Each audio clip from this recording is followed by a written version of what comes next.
Praise the lord. జనవరి 23వ తేదీ 2025. ఈరోజు దేవుని వాక్యము లూకాసు సువార్త 10వ అధ్యాయము 19వ వచనము. శత్రు బలమంతటి మీదను మీకు అధికారము అనుగ్రహించి ఉన్నాను.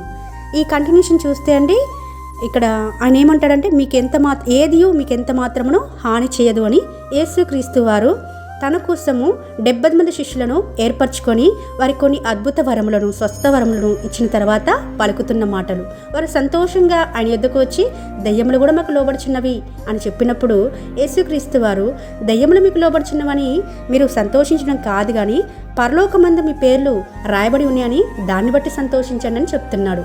మన జీవితాల్లో కూడా ఎన్నో శ్రమల గుండా వెళ్తున్నప్పుడు, శత్రువు మీద విజయము సాధించినప్పుడు మనము కూడా పరలోకంలో మన పేర్లు పొందుపరచబడి ఉన్నాయని సంతోషించాలి. కానీ మనకున్న వరాలను బట్టి, మనకున్న తలాంతులను బట్టి, మనకున్న కృపావరాలను బట్టి ఎక్కడ కూడా అతిశయించకూడదని దేవుడు ఈ రోజున స్పష్టంగా ఈ మాటల ద్వారా పలుకుతుంటుండగా ఈ వాక్యము మనందరి జీవితాలలో నెరవేర్చబడాలని కోరుకుంటూ మీ సహోదరి ఎలిజబెత్ రాణి.